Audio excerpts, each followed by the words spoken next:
Our webinar today, which is of course covering our trip that's going to start at the end of September into the middle of October. And we're going to talk all about what you need to know for this trip.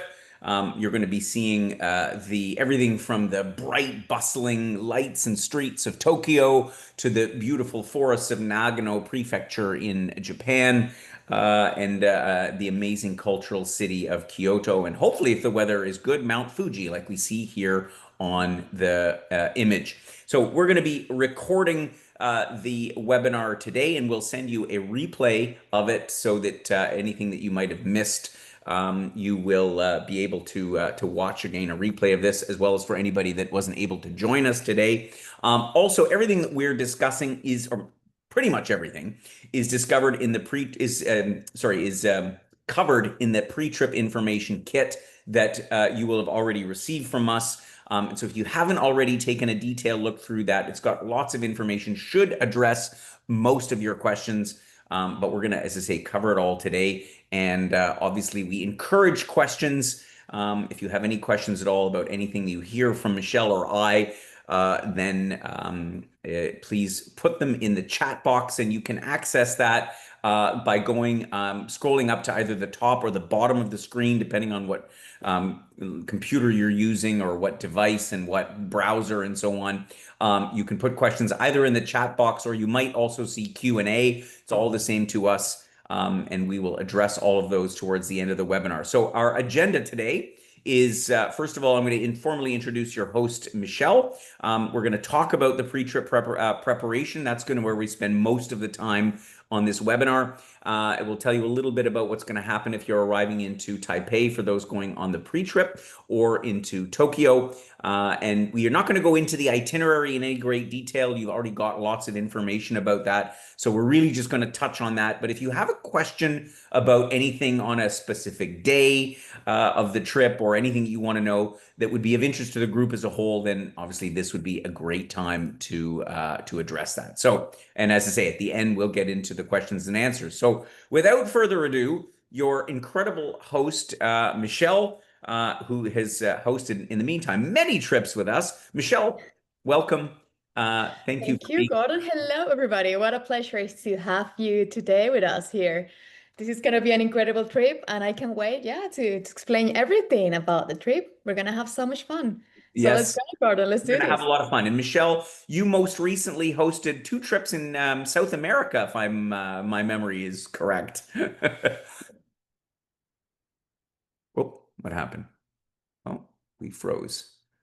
Okay. Michelle, are you still there? We have a situation where we seem to have froze.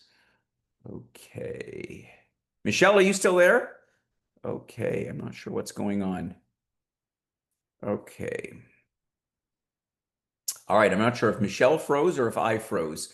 Okay, let me just check here if where the problem lies, because I can't hear or see Michelle anymore.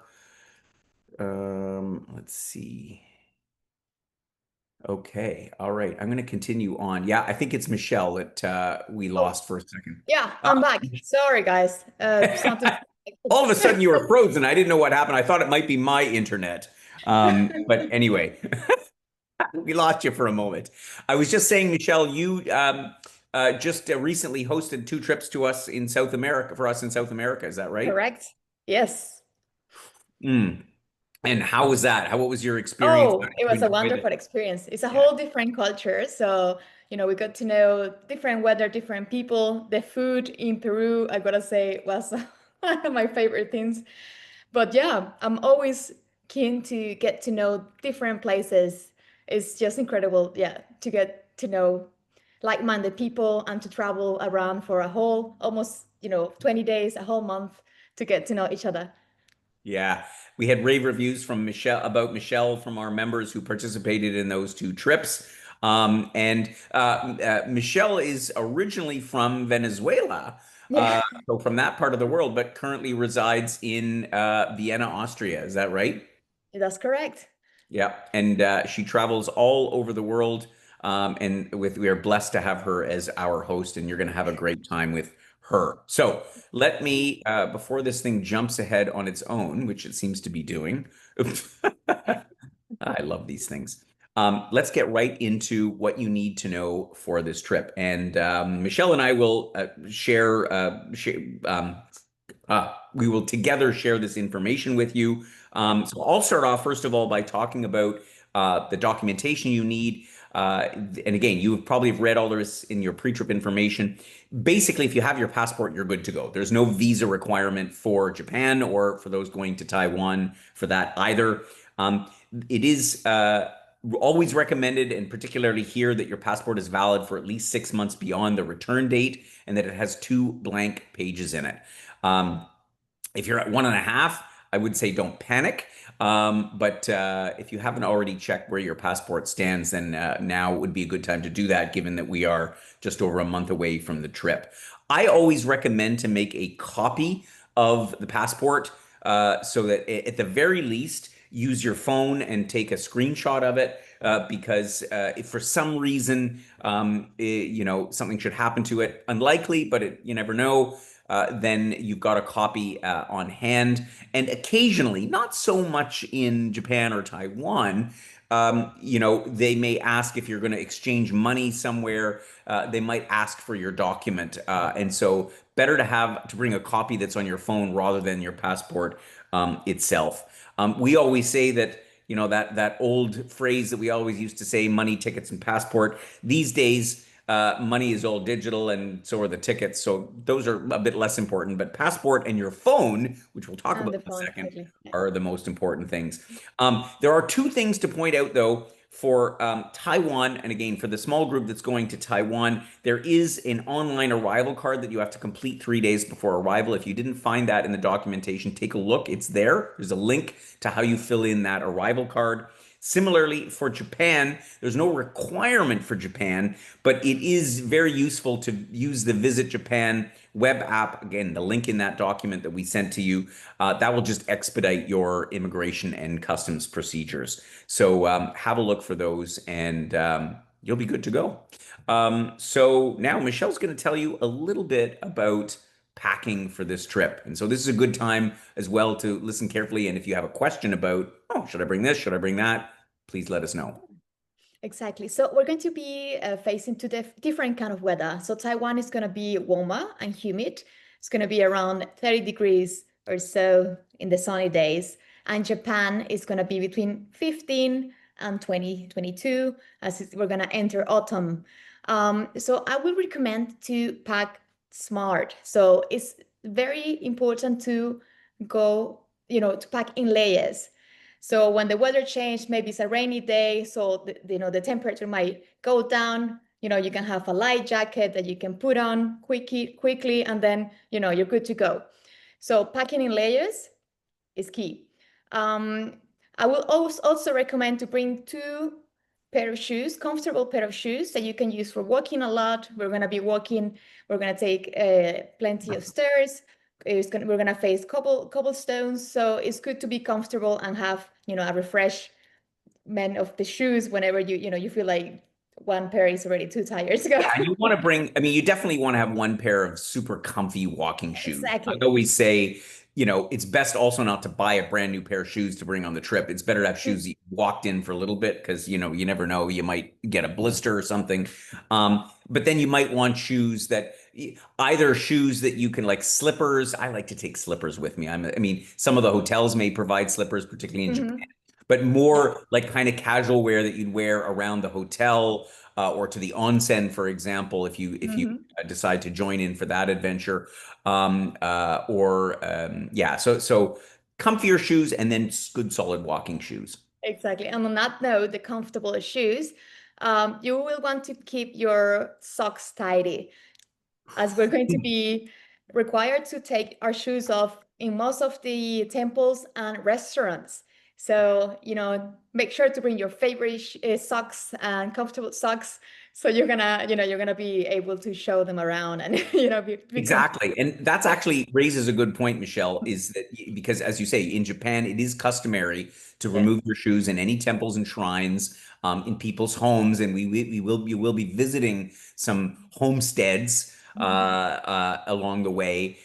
So yeah, the Japanese always take their shoes off. And so it's a good idea if you have them, particularly for those days. And Michelle will always review the itinerary with you at the beginning of each day, to have shoes that you can slip on easily. So this is where, I have those cloud shoes that like they look like they have laces on them, but you can slip them on and off like a pair of loafers, kind of a thing, something like that, so that you're not worrying about like having to sit down and tie and untie your shoes. So that's a bit of a tip.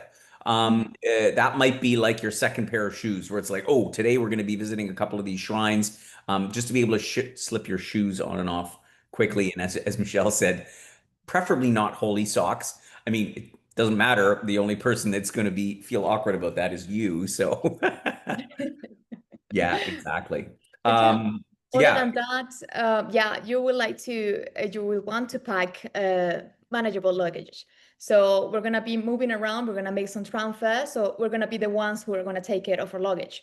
And it's always good to bring a small backpack, as in some of the destinations we're gonna go to, they're gonna take our big suitcase separately, and then we're gonna be bringing our own backpack for a day or two. So it's always good to just have. basically just a day. The main one is Exactly. get to Kanazawa, Mm. or when you make the trip from Kanazawa to Kyoto. We're going to take your big suitcase separately because you're going to be taking the bullet train, and there is a fairly short transfer time, and you'll see how it all goes down. But you will need to take a bit of a day bag. In previous trips, the luggage has always gotten there at the same time or even before Right. Early we've on. arrived, but you just want to make sure that you've got some stuff handy. So having a good enough day pack that you can, pack in, extra shirt or, whatever it is that you would need to be able to survive a night, maybe a toothbrush or something like that. Um, yeah, good. Yeah. What else, Michelle? Is there anything else What that? else? Well, then it's going to be well, essentials during the day. You will want to bring your favorite sun cream, some hats, umbrella, rain jackets, and maybe a bottle of water that you can refill at the hotel before every trip. And if you have any favorite like shampoos, conditioner, or any product that you always use, you can bring them with you, as we're gonna be going to a different country. They also have very good products, but they might not have the one you are used to use in Canada. So it's always good to bring your favorite things, and if you need extra thing along the way, you can always shop them there. But yeah, that would be something to keep in mind. Yeah, I'm a huge fan of going to the dollar store and getting those little travel bottles and then filling up the shampoo, because I know I'm one of those people that I like the stuff that I use. Mm. And that'll be provided in the hotels, but Yep. I mean that's a bit of a personal thing.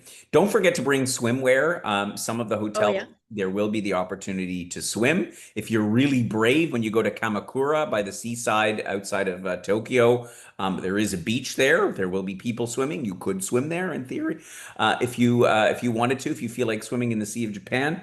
Um, the other thing to note is about the onsens. So if you visited an onsen, and I really, really encourage you to visit an onsen in Japan. An onsen is a Japanese hot spring. This is really inherent to Japanese culture. There's these pools of hot water. It's like a hot tub, but they generally don't have like the jets and all the stuff that we would have in our jacuzzis, kind of thing. So the onsens. Just to let you know, just to give you the advance warning, and Michelle and your guide will explain to you how these work when you're there. They are naked. So I know Yeah. it's a bit of a shock for Canadians. They are split into male and female, absolutely separated. So if you're traveling with your spouse, unfortunately the onsen is you're going to be separated for that. And so one visits those without clothing. And I know that for Canadians, it's a little bit feels a little bit awkward. Good experience. Yeah. But it's an experience. And honestly, I highly, highly, highly, highly recommend going. because it's just part of the cultural ritual in Japan. I And it's think so we covered relaxing. most things. The only other thing I noticed that wasn't in my notes here, you should just keep in mind, is we put this in the pre-trip information kit, that voltage adapters.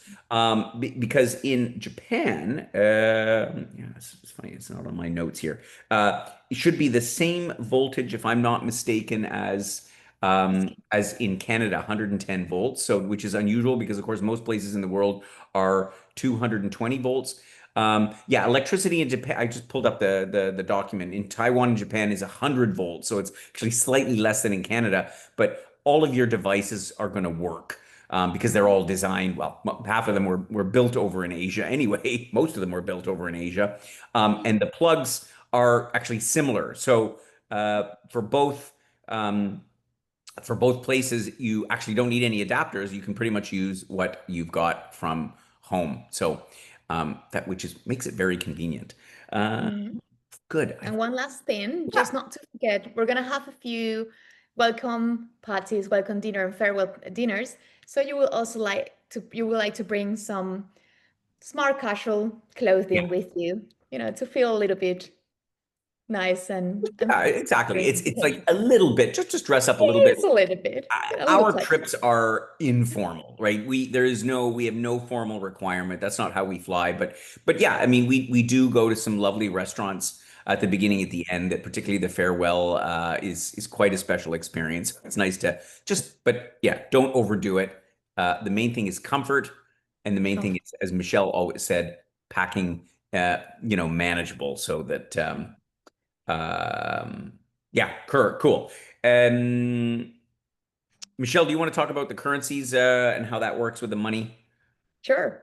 So, well, Taiwan will be using the new Taiwan dollar, which in the rate, how much is it similar to the Japanese one? Because Japan is No, it's Japanese. not. The Taiwan is about Yeah, Taiwan is similar to Thailand, which doesn't mean much Thailand. for All folks right. here, but it's about 25 to the Canadian dollar. So Mm-hmm. this is where it's handy on your phone, which you're going to bring, and we'll talk about in a second, to have a Yeah, currency exchange app. I use XE, is the one that I use. There's a million of them out there. You can just even use Google because yeah, when you have those kind of numbers, it's a bit trickier yeah. to do the exchange. But in Japan, you have the yen You got and the yen, and it's about 85 cents. 0.85 Canadian dollars. So that would be Yeah. 100 yen. It's about 85 cents. The Yeah, yen is one of the currencies which is quite favorable compared to the Canadian dollar. Unfortunately, these days not many are. So that's a good thing.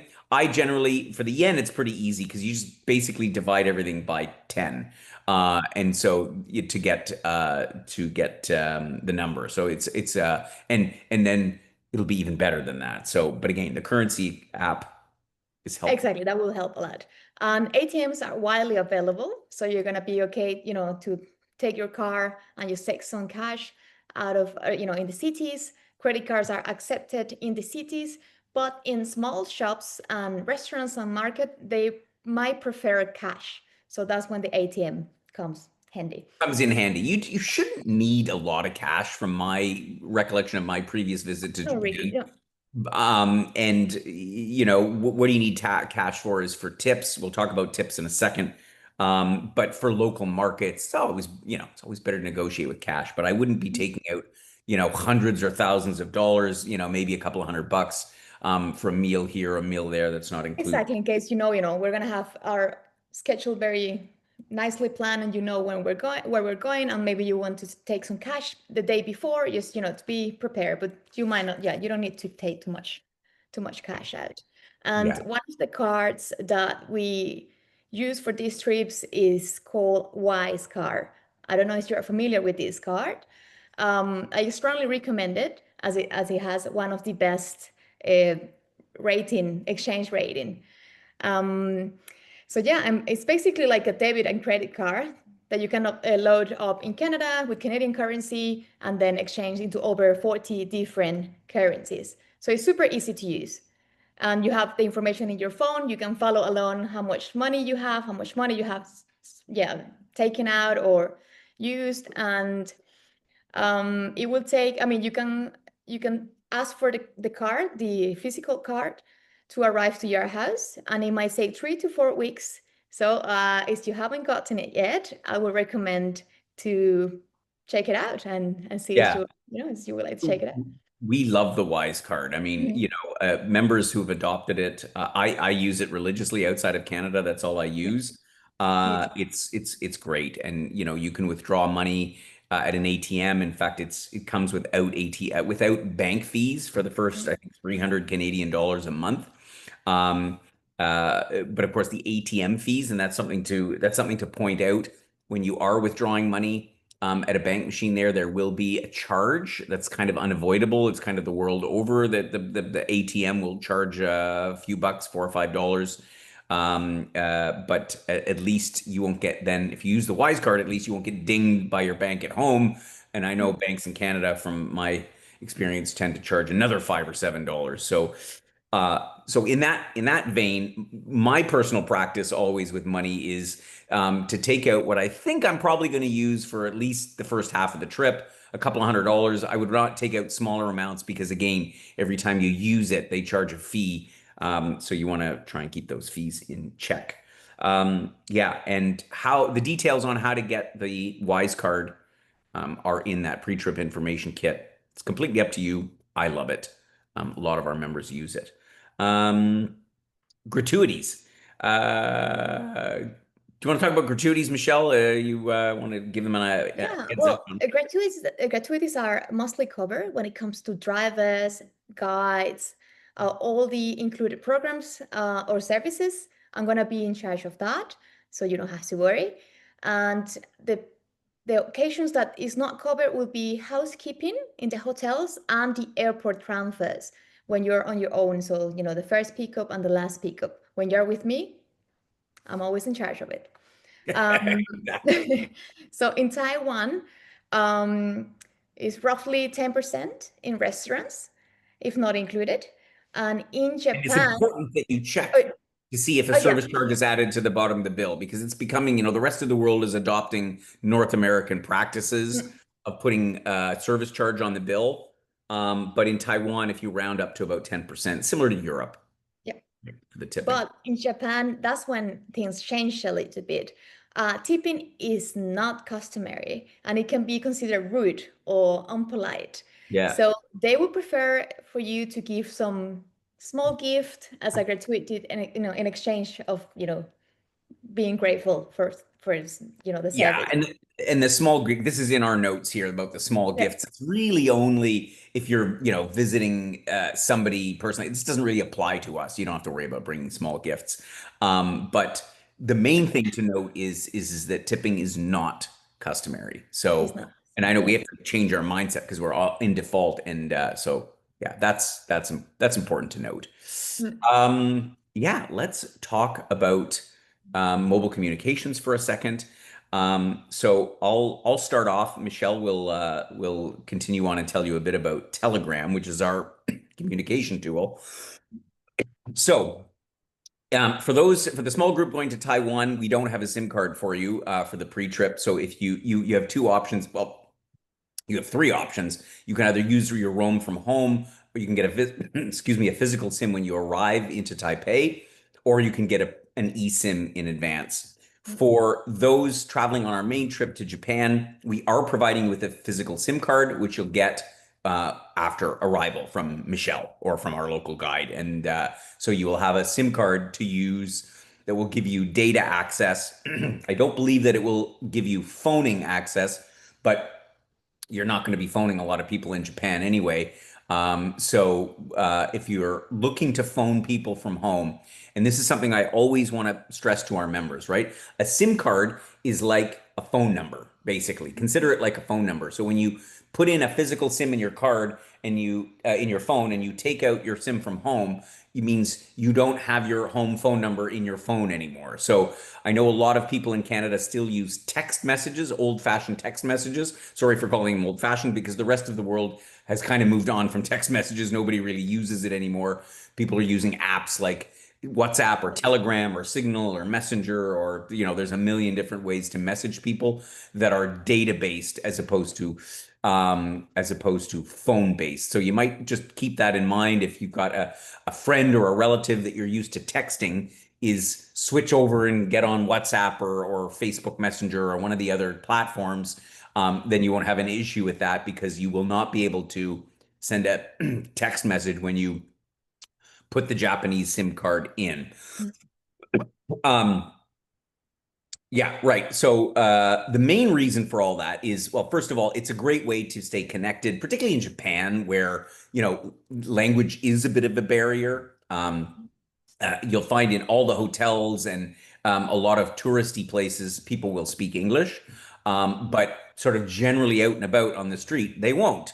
This is not like Europe where a lot of people speak English. It's so this way you can have Google Maps at your disposal. You're in touch with Michelle, your host, that you're able to be in touch when you're sort of roaming around. And the main thing is, I see the slide got taken out. Michelle, will you talk about Telegram for a moment? So yes, Telegram. Telegram would be our main communication tool. So it's very important to get this app.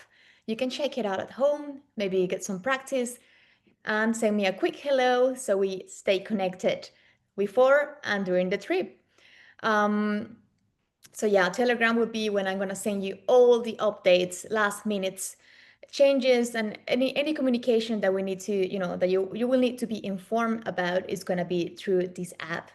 So yeah, have a look at it before the trip and practice a little bit with your family, send me a text or a message, and yeah, and we keep in touch. So yeah, Yeah. this is very So important. We please do set up Telegram. It is inherent to all of our communications. And not just between Michelle and you, but also amongst yourselves, because, we encourage you to, on evenings, for example, when, or afternoons when there's no program, you have a bit of free time, you've met some other Wheel and Anchor members, some friends, you want to go out and about. You can communicate to people and say, hey, I'm going to go over and visit this museum, or I'm going to go for a walk here. And then you can organize things. So it's really a great tool. And once you get the hang of it, it's very, very right. handy. Yeah, we're gonna set Um, up a group. Oh, yeah, sorry, let me just quickly. We're gonna set up a group when you're gonna have everybody's contact so you can privately message them and even organize something before or during, anytime you can get in touch with everybody. So that's a great tool to have. exactly. This thing keeps moving in the wrong direction for me. Good. That's that. Let's talk about health and safety for a minute. Just going to touch on this very briefly. Just 3 points that I want to make. First of all, if you feel unwell, if you have symptoms during the trip, particularly coughing or sneezing, we ask you please bring a mask. You'll find in Asia this is common practice. When people are sick, they put a mask on so that they don't infect others. This is what they do. They've always done it long before COVID. We just learned about this in COVID. So we just ask again for the benefit of your fellow members to please wear a mask if you're feeling unwell, and let Michelle know so she's aware, that in case you feel a little bit off. Hopefully not, but it's for everybody's interest. If you should injure yourself in any way, even if it's minor, if you get a little scrape or a cut, or you twist your ankle or something like that, gosh forbid, again, please let Michelle know. We always tend to err on the side of caution. We want to make sure you return home in the same shape or better, maybe with a kilo more or two, but that's up to you. But we just want to make sure that your health, which is our primary concern, health and safety, that you're looked after. And finally, it goes without saying, smoking is not permitted in the context of our Wheel and Anchor events. So, certainly when you're on vehicles or when we're doing things as a group, we ask that you not smoke. I can't say that that's the same for the rest of Japan because they do still smoke in Japan. Yeah, a lot of people still smoke, particularly men in Japan. So just be mindful of that and be aware of that that's just part of their culture is that they're smokers. So if you're sitting in a restaurant in a terrace at home, we're used to not having that smell of cigarette smoke around. It may happen in Japan, and that's just how it is. So good. That pretty much covers our preparations. Let's talk a little bit about arrival and departure logistics. um, Michelle, you're obviously going to be going with the group to Taiwan. Yeah, I'm gonna And be coming a day earlier just to make sure everything is perfectly ready. Exactly. And so Michelle will be in a day early, make sure everything's ready for you. And she's going to meet you at the hotel. You're going to fly into, if you're going to Taiwan, to the Taoyuan International Airport. Um, and you'll be met by our transfer company. This is where, and similarly, for the main trip in Japan, I think everybody is arriving into Haneda Airport in Tokyo. Tokyo, as you may know, has two main airports. Haneda is the one that's closer to the city center. And so I believe everybody is arriving in there. Arrivals, Haneda, yes. Mhm. And so you're going to be met by our local transfer partner. They're going to meet you at the airport. They're going to have a sign. As you can well imagine, Tokyo being one of the biggest cities in the world, it's a busy place. So keep your eye out. There'll probably be a whole flood of signs when you emerge from the baggage collection hall into the main arrivals hall. So um, the driver will be there. It's just a matter of finding him. So, make sure that you look around a bit.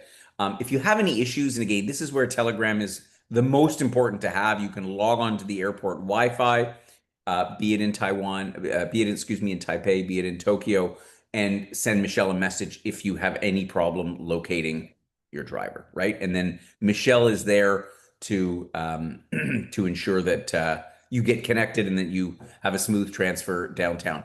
If you're, of course, arriving before, if you've booked a pre-night, then Michelle won't be there, so you'll be a little bit on your own for that. But again, the Japanese are wonderful and super welcoming, and it's all going to be no problem. But it's always like a little bit stressful. You arrive in a foreign country, you see all these signs, you don't understand everything. It's a bit overwhelming.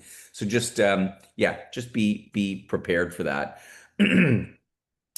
So that's going to be your arrival. Just going to touch briefly on the map of where you're going. Obviously, for those, oops, screen is doing funny things here.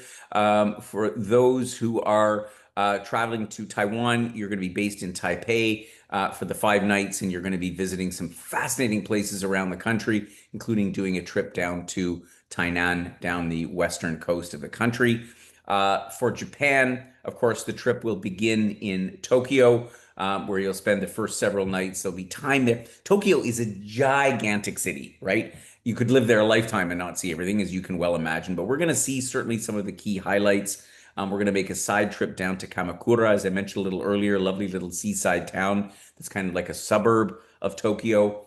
Um, you're going to go down. Then the next part of the trip will take you overland by private coach, where we'll visit Hakone. We'll see Mount Fuji. We'll then head into the Nagano prefecture. So this area here in the center of Japan is all mountainous forest. It's like what you won't expect from Japan.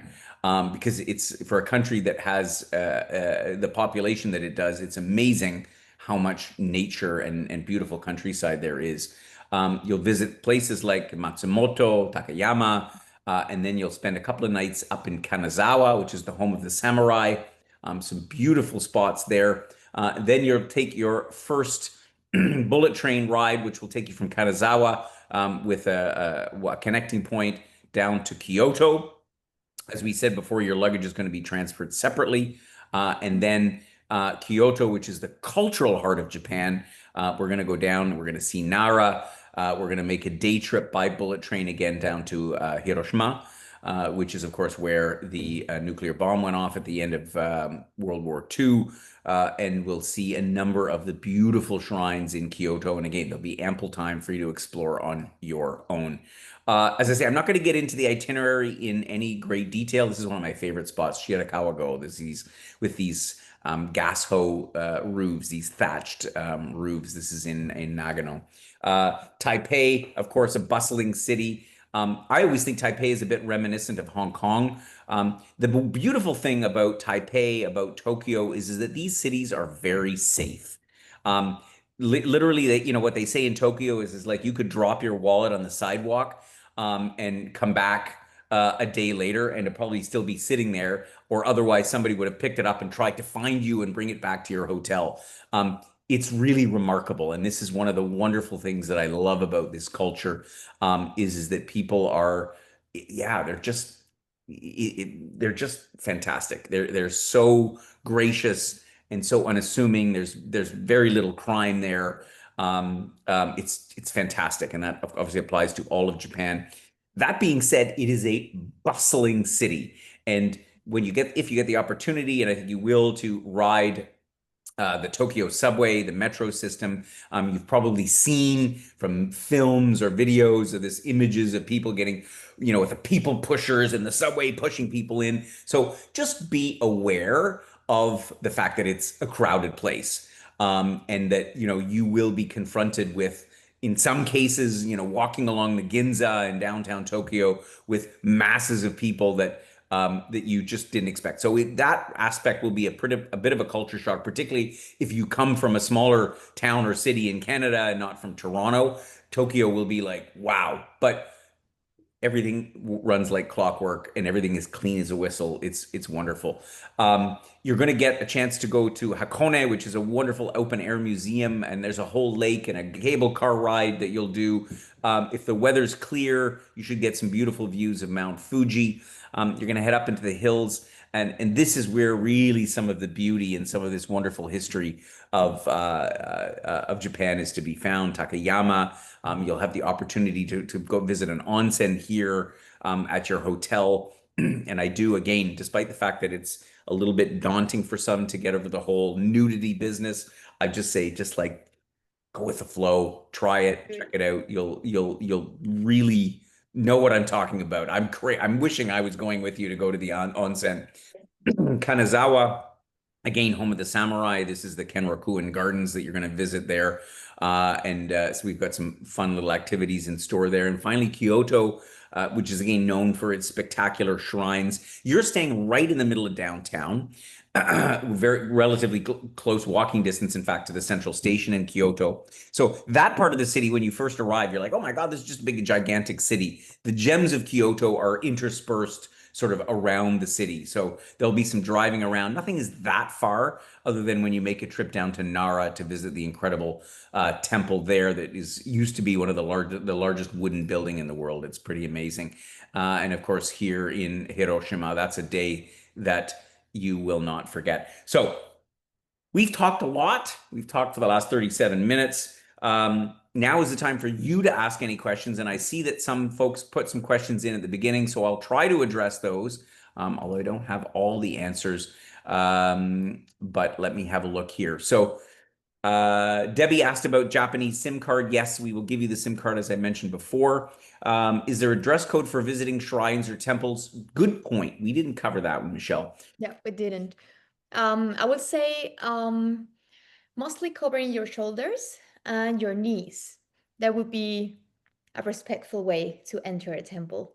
Exactly. You will see tourists there. In some shrines and temples, they are a bit rigorous about the dress code, but in some places also that they will give a sort like a sarong, or a borrowed like a kimono almost type thing, that you can use. But I would say, as a general rule, as Michelle said, covering shoulders, covering knees, and you're pretty good to go. And not wearing anything super, how should we say, you know, inappropriate. We'll just leave it at that. I see tourists all the time that just, are not mindful of the fact that we need to be respectful of the local culture. But there's nothing more than that. There's no headgear required. You don't have to wear a skull cap or anything like that. It's really just about that. And again, in many cases, they will provide a sarong, and they will control it in some of these shrines and temples. So that's a good point to mention. There was another question here that came in from Ed about trying to book a hop on, hop off trip in Taipei. Yeah, I don't have details on that off the top of my head, Ed. I would be surprised if there isn't at least one going. It's a big city, so um, uh, Yeah, during the yeah, free day, definitely. I mean, I can check with the guy on arrival and yeah, yeah, exactly. I'm So pretty sure. maybe Michelle is, yeah, just have a look into it and see if there's something that you can be done with with Edmund and just get in touch with Michelle. I'll let you guys liaise and figure out a plan because Michelle is coming in a day early, so she can probably help out with that. So Yeah. good. Are there any other questions? I can't believe there aren't more questions. Of course, if you have other questions, it's not like we're, turning your back on you. Far from it. You are welcome to obviously email whoever in our on our team that you were corresponding with previously. It might have been Paula, it might have been Aura, it might have been Melody. So if you do have a question, if you have logistical questions, drop Melody a note. Her email is here, melody@wheelandanchor.ca, or give her a call.